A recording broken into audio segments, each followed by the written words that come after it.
Everybody, welcome to the middle of the week. Back to normal. Snow is gone. Um, and Maryland, as usual, is getting the kind of weather we're used to. If you stick around for 24 hours or so, you'll see a change in it. We've had, about 10 days ago, we had 0 degrees, 15 degrees, and 10 inches of snow and ice and things like that. The other day, we had 6 inches of snow and no school. And then it was 50 degrees, and now it's down to 20, and then back up to 50 again, and chance of snow and rain in a couple of days. But that's what's great about this area in the DMV. We get a little bit of everything, but not a lot of anything. So we'll get, some heavy rain. We'll get some snow once in a while. We'll get some heavy wind once in a while. Perhaps a slight hurricane now and then, but never really serious weather.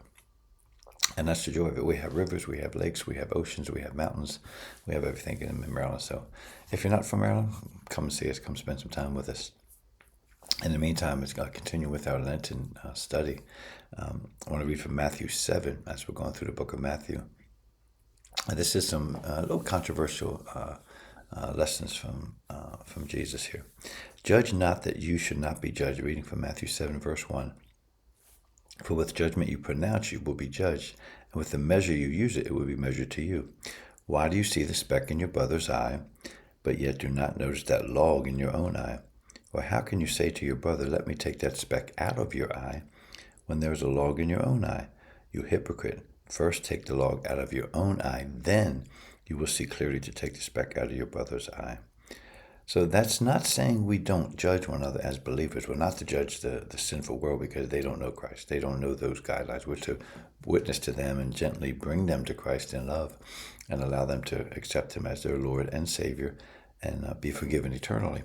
However, those of us who are believers or are Christ followers, we are to hold one another accountable to His ways, to the Christ-like life. Now, that doesn't mean we correct every single thing we see wrong. And that definitely doesn't mean we try to correct someone else when we're doing the same thing wrong. So Jesus is clear. He says, how can you look into your brother's eye and see a little teeny speck, but yet there's a huge log in your own eye?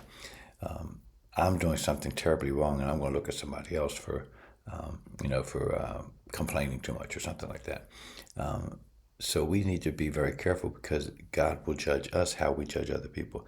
So He's not saying, again, don't judge others. He's saying, call people accountable in love, privately, not out in public. Bring a friend aside and say, hey, that language you were using yesterday was not appropriate. We need to work on that. Can I help you with that? And then he would likely seek forgiveness for that. We forgive him and we move on and do our best to hold each other accountable. But what we don't say is, hey, watch your mouth, and then I'm going to turn around and cuss at my boss or cuss at a friend or a neighbor or something. So we have to first, before we're judging others, we have to look at ourselves and then say, what can I do to be better? How can I help my friend, my fellow believer, to be better? So be careful when this world will say, don't judge me, don't you? Well, not quite as believers. We are to hold each other accountable, pick each other up. As iron sharpens iron, we sharpen one another's countenance. And, there's nothing tighter than a 3-strand cord. In our marriages, we have that to hold each other accountable. So, fellow believers, we are one. We're accountable. We're family. And we are to keep each other, to Bible standards. So that the world can see a difference in us, different than what the world is, and we can offer to them something different that the world cannot offer, namely Christ, but also a life worth living for eternity. So, as we go through our day-to-day, especially during this Lenten season, let's examine ourselves during our quiet time, during the time where we're spending in prayer. What am I doing that's unbecoming to Christ? What am I doing that could be a bad example to the world? And what can I do to help my brother, my sister, to live a better life as well? Let's be one. Right? We all have one Father, one Lord, one faith, one baptism. We're one. Let's be family. Let's hold each other accountable.